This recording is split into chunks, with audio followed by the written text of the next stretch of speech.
Om Shri Sai Ram. Dear listeners, now we will look at the salient points in Chapter 4 of Vidya Vahini, written by Sathya Sai Baba. The chapter is titled, True Education Promotes Self-Control. 3 salient points have been selected from Chapter 4.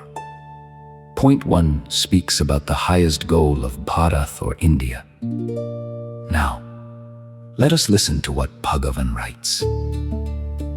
For generations, Bharat or India has been conferring lasting peace and happiness on peoples of all lands through the impact of the spiritual principles it has cherished.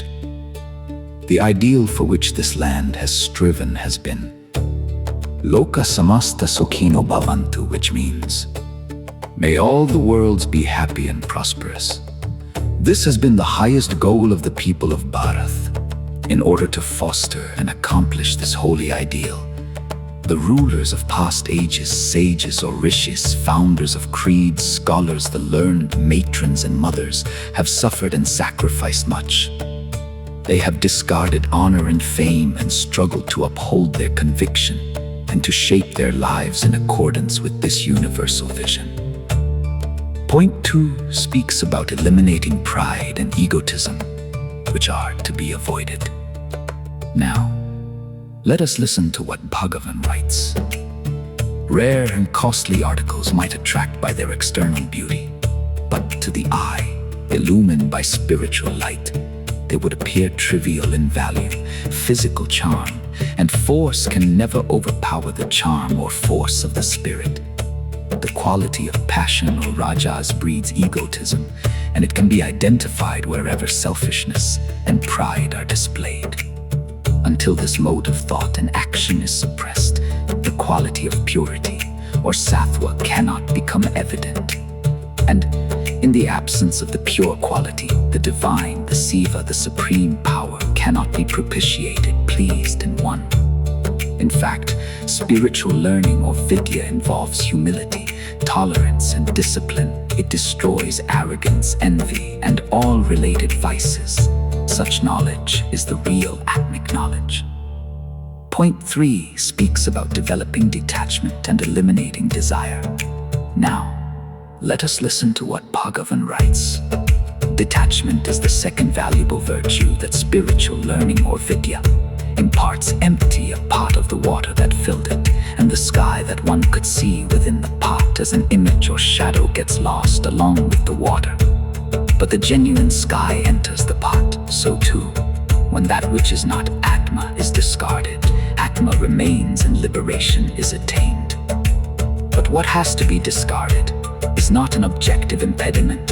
The renunciation has to be subjective. Many people interpret renunciation or tyaga to mean either giving away money and land as charity or performing rituals or sacrifices or giving up hearth, home, wife and children and proceeding to the forest. But renunciation does not mean such gestures of weak-mindedness.